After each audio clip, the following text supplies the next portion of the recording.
My wife handed me divorce papers with my morning coffee, expecting tears and begging. Instead, I smiled and signed every page without reading them. She thought she was destroying me, but she had no idea I'd been 3 steps ahead for months. What happened next completely shattered her world. My name is William Winters.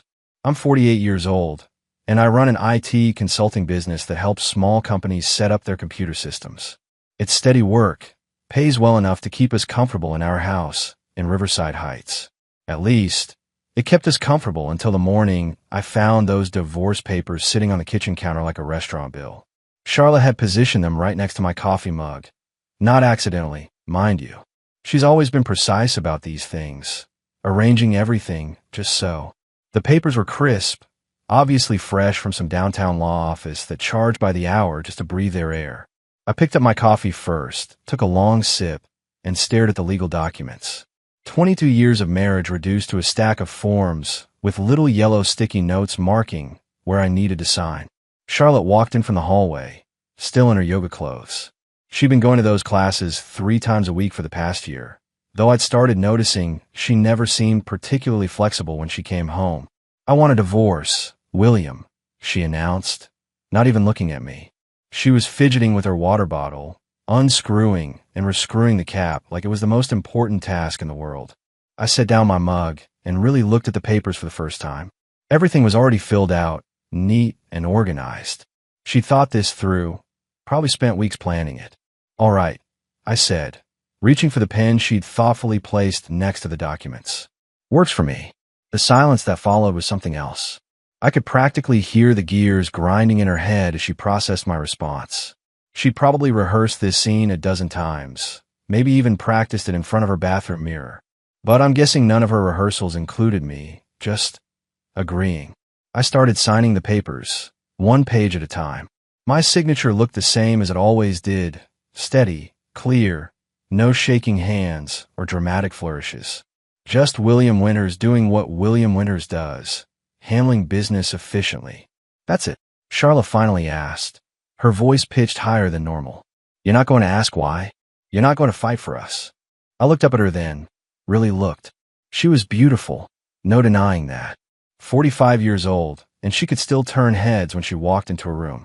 But there was something different in her eyes now, something that had been growing for months. Distance, maybe, or guilt. "Should I fight for us, Charlotte?" I asked, keeping my voice level. "Because from where I'm sitting, it looks like you've already made up your mind about everything." She opened her mouth like she was going to say something, then closed it again. I finished signing the last page and slid the papers back across the counter to her. "There you go," I said, picking up my coffee again. "All set." Charlotte stood there for another minute, maybe waiting for me to break down or beg her to reconsider. When that didn't happen, she gathered up the papers and walked out of the kitchen without another word. I sat there drinking my coffee, listening to her footsteps echo through the house, and realized I felt lighter, like I'd been carrying a weight I didn't even know was there. The truth is, I'd been collecting evidence for months without even realizing it. Not because I was trying to build a case against Charlotte, but because when you work in IT, you notice patterns. Data doesn't lie, and neither do credit card statements. It started with small things. Charlotte had always been predictable with money. Groceries on Tuesdays, gas on weekends, her monthly hair appointment on the first Friday. But around 6 months ago, new charges started appearing.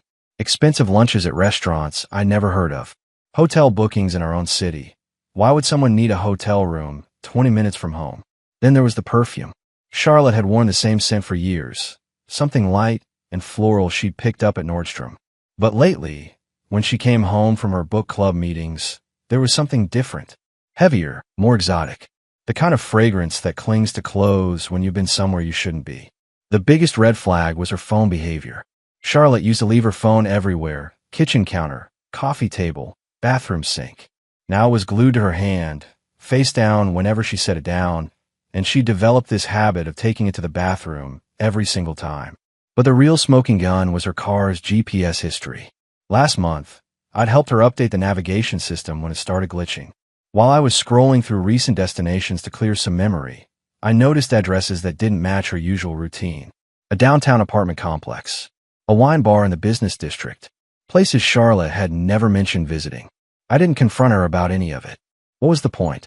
If someone wants to leave, they're going to leave regardless of what you say or do. And honestly, part of me was curious to see how long she'd keep up the charade. The morning she handed me those papers, I felt something close to relief.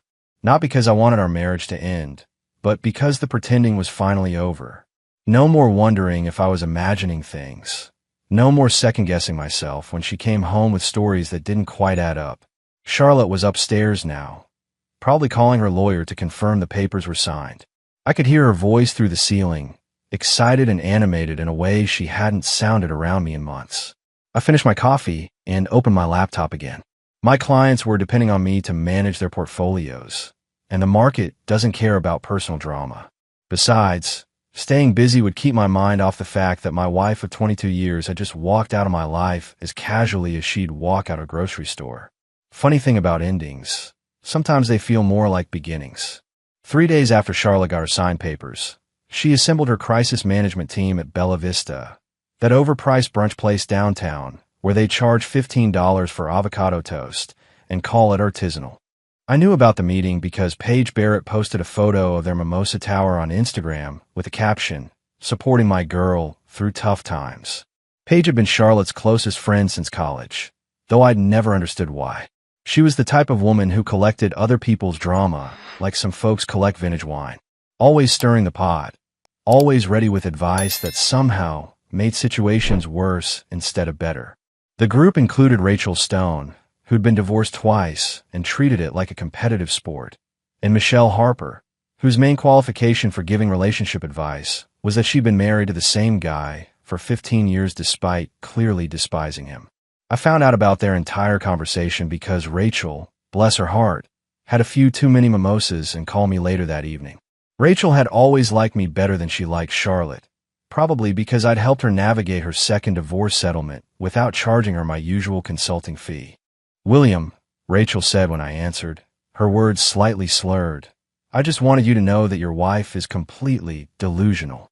"How so?" I asked, genuinely curious. "She's sitting there telling us how you just signed the papers without a fight, like you didn't care about 22 years of marriage," Rachel explained. "She's painting you as this cold, heartless man who threw away your relationship without even asking why." I leaned back in my desk chair, smiling despite myself. "And what did you ladies think about that?" "Well, Paige and Michelle were eating it up, making all the right sympathetic noises," Rachel said. "But I've known you for 8 years, William. You're not cold. You're smart. And if you didn't fight for that marriage, it's because you already knew it wasn't worth fighting for." Rachel was sharper than people gave her credit for. "What else did Charlotte say?" "Oh, she's got this whole narrative worked out," Rachel continued. "Poor abandoned wife. Cruel husband who wouldn't even discuss things. She's milking it for everything it's worth." But here's the thing. When Paige asked if she was sad about losing you, Charlotte couldn't give a straight answer. She kept talking about moving forward and new chapters like she was reading from a self-help book. After I hung up with Rachel, I sat in my home office for a while, thinking. Charlotte was doing exactly what I'd expected, playing the victim, controlling the story. But there was something satisfying about knowing that at least one person saw through the performance. The truth was, I wasn't angry about Charlotte's version of events. If she needed to paint me as the villain to make herself feel better about cheating, that was her business. I had bigger things to worry about than managing other people's opinions of me. Over the next 2 weeks, I moved through the house like a surgeon, precisely removing everything that belonged to me while leaving Charlotte's world completely intact. I wasn't being cruel. I was being practical. Clean breaks heal faster than messy ones. I started with my home office, carefully packing my computer equipment, client files, and the framed photo of my parents that had sat on my desk for 10 years. Charlotte walked by a few times while I was working, but she never said anything. Just watched me dismantle my space with the same clinical detachment I'd shown when signing her papers. My clothes came next. 22 years of marriage accumulates a lot of clothing, but I only took what I bought myself or genuinely cared about. The expensive suit Charlotte had picked out for important occasions stayed in the closet. If she wanted to remember me through fabric choices, she was welcome to keep those reminders. The hardest part was deciding what to do about her shared belongings. The leather couch we bought for our 5th anniversary, the dining room set from her parents, The coffee maker that had served us breakfast every morning for 3 years. All of it stayed. I wasn't interested in fighting over furniture or splitting up kitchen appliances like we were college roommates moving out of a dorm. But I had to take a few things that mattered. The toolbox my father had given me when I bought my first house. The signed baseball from when I'd taken a client to a Cardinals game and caught a foul ball. The small wooden box where I kept cufflinks and the watch Charlotte had given me for our 10th anniversary, back when gifts between us still meant something. The process took exactly 12 days. Each evening, I'd load another box into my truck and drive it to the storage unit I'd rented across town. Charlotte never asked where I was taking things or whether I needed help. She just continued with her routine: gym, book club, mysterious phone calls taken behind closed doors. On the final day, I walked through the house one last time, checking for anything I might have missed. The place already felt different, like a hotel room after checkout. Clean, neutral, ready for the next occupant. I left my house key on the kitchen counter, right where Charlotte had placed those divorce papers 2 weeks earlier. No note, no dramatic gesture, just practical handover of property. By sunset, I was standing in my new apartment, looking out at a view that belonged entirely to me. Charlotte would come home to find my absence like a perfectly cut puzzle piece, obvious in its shape, but leaving the overall picture surprisingly complete without it.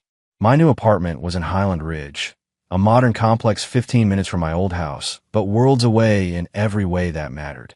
Top floor, corner unit, floor-to-ceiling windows facing east toward the mountains. The rent was reasonable, the building had solid security, and most importantly, nobody there knew me as Charlotte's husband. I furnished the place minimally, just what I needed to function. A comfortable couch, a decent dining table that doubled as a workspace, and a bedroom set that fit my actual sleeping habits instead of Charlotte's decorating fantasies. No throw pillows, no accent pieces, no furniture that looked good but served no practical purpose. The best part was setting up my home office exactly the way I wanted it. 3 monitors for managing multiple client accounts simultaneously, a proper ergonomic chair, and a filing system that made sense to me instead of trying to accommodate someone else's organizational preferences. Within a week, I was more productive than I'd been in months. Client calls went smoother when I wasn't wondering if Charlotte was listening from the hallway.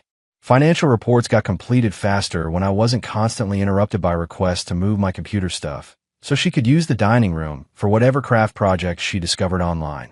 The silence in my new place was different too. Not the tense, walking on eggshells quiet that had filled the house lately, but genuine peace.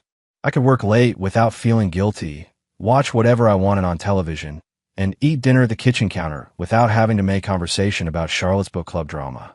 About 2 weeks after I'd moved out, Charlotte started trying to reach me. First, it was a text asking about the warranty information for the refrigerator, something she could have found in the kitchen drawer where we'd kept appliance manuals for 10 years. Then a call about whether I'd taken the spare garage door opener. Small things, obviously just excuses to make contact. I answered her questions politely, but briefly. The refrigerator warranty was in the kitchen drawer. No, I hadn't taken the garage door opener. It was probably in her car's glove compartment where she always kept it. I didn't ask how she was doing or invite longer conversations. Just provided the information she'd requested and moved on. The strange thing was how normal it felt to live alone again. I'd been on my own for 6 years before I married Charlotte, and apparently, those skills hadn't disappeared. I cooked meals I actually wanted to eat, kept the apartment at a temperature that made sense, and went to bed when I was tired instead of when someone else decided it was time. For the first time in years, I was living my life instead of accommodating someone else's version of what my life should look like. Charlotte's attempts to contact me became more frequent and less practical as the weeks passed. What started as legitimate questions about household items gradually shifted into something else, probing messages that felt more like fishing expeditions than actual requests for information. "William," she texted one evening, "I can't find the manual for the lawnmower. Do you remember where we put it?" The manual was in the garage, hanging on the pegboard where it had been for 3 years. Charlotte knew exactly where it was. She was the one who'd organized that pegboard system in the first place, complete with labeled hooks and plastic sleeves for all the equipment documentation. I texted back the location and left it at that. No questions about why she needed it. No offers to come over and help with lawnmower maintenance. Just facts. A few days later, She called while I was reviewing a client's retirement portfolio. I almost didn't answer, but Charlotte had never been the type to call repeatedly, so I figured it might be genuinely important. "Hi, William," she said when I picked up. Her voice had that carefully casual tone people use when they're trying to sound normal about something that's clearly bothering them. "I was just wondering if we could maybe talk sometime." "About things." "What kind of things?" I asked, minimizing the spreadsheet on my screen, but not closing it entirely. "Well, I feel like this whole divorce situation happened so fast," Charlotte said. "I mean, we were married for 22 years. Don't you think we owe it to ourselves to at least discuss what went wrong?" I leaned back in my desk chair, looking out at the mountains in the distance. "Charlotte, you handed me divorce papers that were already filled out. You'd obviously thought about this for a while before that morning.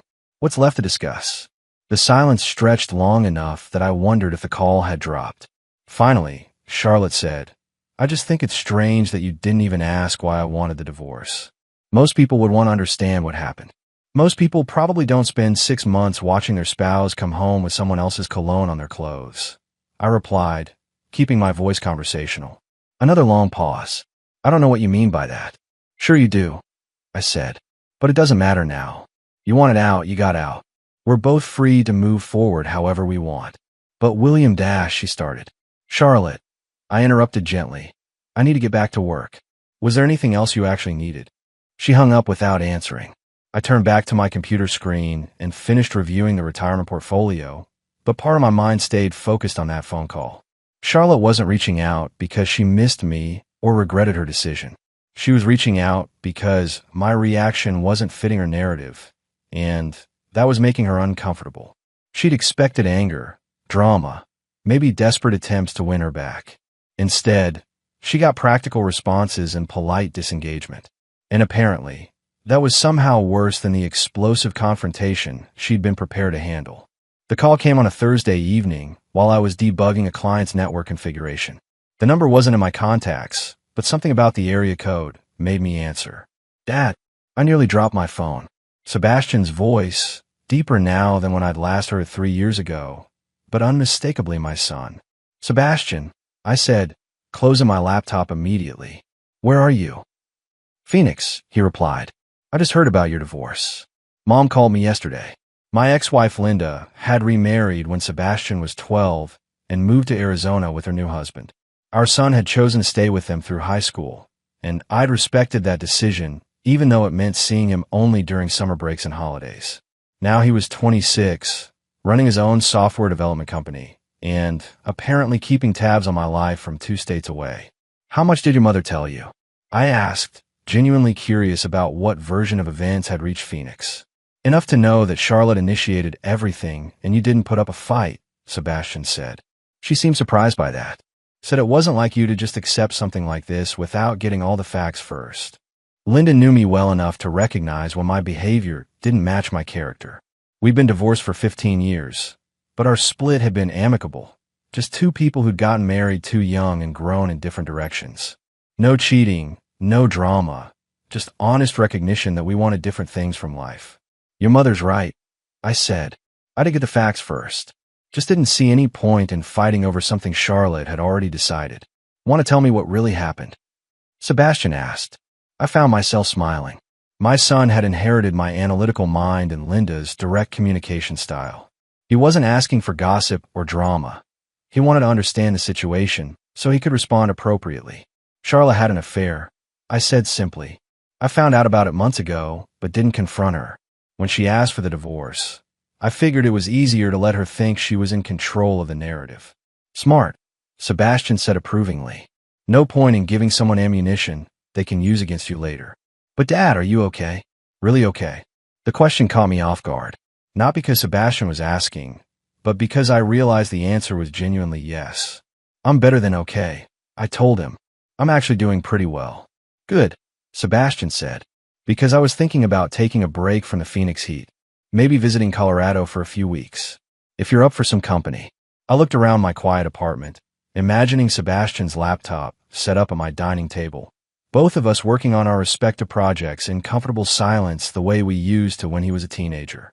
"I'd like that," I said. "I'd like that a lot." "Great. I'll book a flight for next week," Sebastian said. "Fair warning, though. I'm probably going to want to hear the whole story. And I mean the whole story. After we hung up, I sat in my apartment feeling something I hadn't experienced in months. Genuine excitement about the future. Sebastian arrived on a Tuesday morning with 2 suitcases, a laptop bag, and the kind of confident energy that successful 26-year-olds radiate when they've figured out how to make money doing what they love. He looked like a younger version of me, but with Linda's green eyes and a social ease that neither of his parents had ever possessed. "Nice place," he said, dropping his bags in the guest room and immediately gravitating toward the windows. "Great view, good natural light for working. You always did know how to pick locations." We spent the first day catching up on the basics. His company was developing custom software for medical practices, and business was booming. He'd bought a house in Scottsdale, was dating a nurse named Katie who sounded suspiciously perfect from his descriptions, and had started investing in real estate with the confidence of someone who'd never experienced a major market crash. That evening, over dinner at a steakhouse downtown, Sebastian finally asked the question I'd been expecting. "So tell me about Charlotte," he said, cutting into his ribeye with surgical precision. "What was she like when you first met her?" I thought about that for a moment. "Charming," I said finally. She was working as a marketing coordinator for a tech startup, very focused on her career, very sure of what she wanted from life. We met at a networking event, and she was the kind of woman who could work a room without making it obvious. "And when did things start going wrong?" "They didn't go wrong exactly," I said. "They just changed."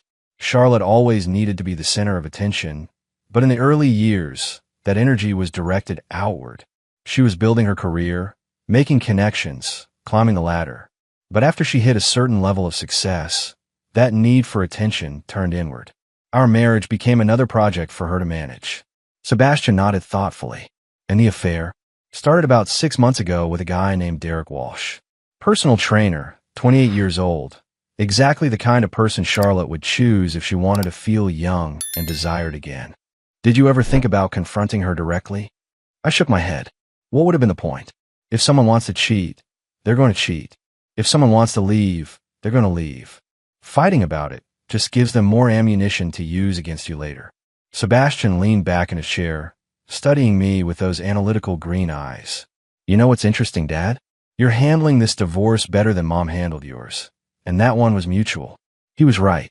Linda and I had spent months in counseling, trying to figure out how to untangle 15 years of shared life without destroying each other in the process.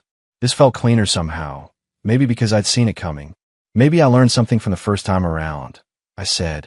"Or maybe," Sebastian suggested, "Charlotte just wasn't worth the kind of fight Mom was." That observation hung in the air between us, and I realized my son had just summarized something I'd been feeling, but hadn't been able to articulate. Some relationships are worth fighting for, and some aren't.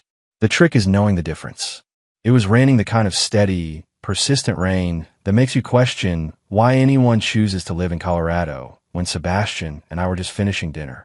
We'd ordered Italian takeout and were discussing his plans to expand his software company when the building's front desk called. "Mr. Winters," the security guard said, "there's a woman here asking to see you. Says her name is Charlotte Winters, and she's your wife."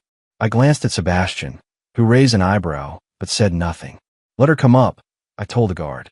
"You want me to disappear for a while?" Sebastian asked, already knowing the answer.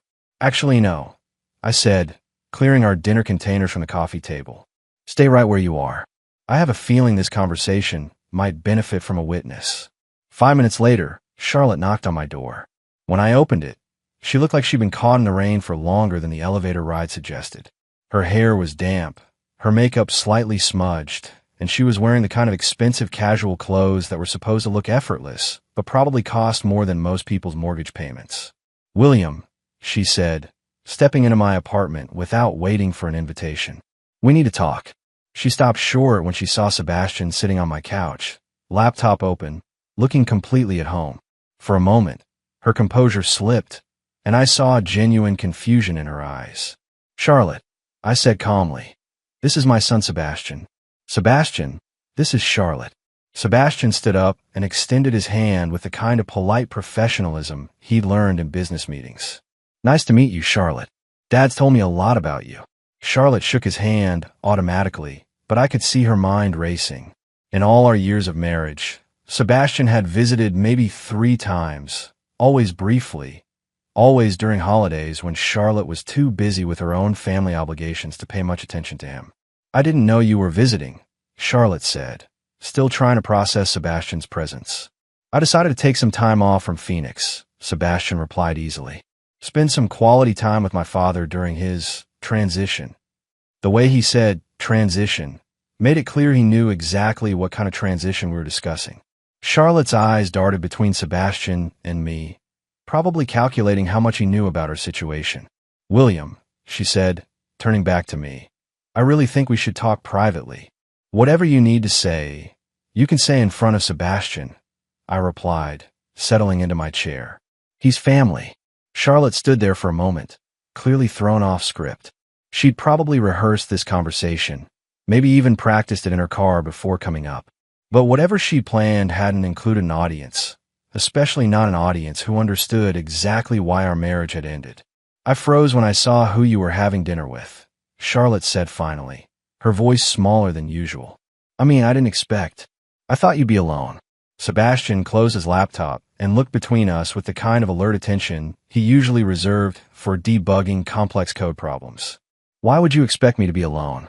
I asked, genuinely curious about her reasoning.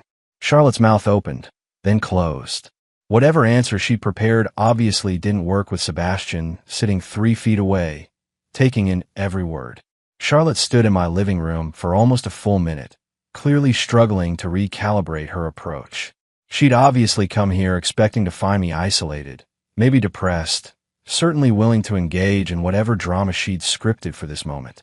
Instead, she'd walked into a scene that looked suspiciously like contentment.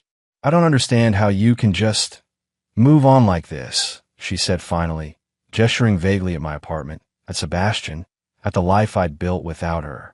22 years, William. Don't they mean anything to you?" Sebastian shifted slightly on the couch, and I caught his eye. There was something in his expression, not judgment exactly, but evaluation. He was watching Charlotte the same way he'd analyze a software problem, looking for the logic behind her statements. "They meant everything to me," I said quietly, "right up until you decided they didn't mean anything to you." "That's not fair," Charlotte protested. "You don't know what I was going through. You don't know how lonely I felt, how disconnected we'd become." "You're right," I agreed. "I don't know those things. Because you never told me. Instead, you told Derek Walsh." The name hit Charlotte like a physical blow. Her face went pale, and she took a step backward. "How did you dash?" she started. "Hotel charges on her credit card," I said simply. "Phone records. GPS history from your car." "Charlotte, I work in IT. Digital footprints are kind of my specialty." Sebastian made a small sound that might have been approval. Charlotte looked between us again, probably realizing for the first time that she'd been outmaneuvered from the beginning. "So you knew," she said, her voice barely above a whisper. "This whole time you knew." "I knew," I confirmed. "And I also knew that confronting you about it would just create more drama without changing anything. You'd already decided what you wanted. I just made it easier for you to get it."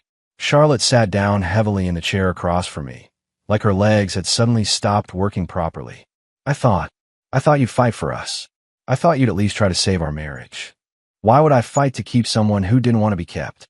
I asked. "That's not love, Charlotte. That's desperation." Sebastian closed his laptop completely now, giving the conversation his full attention.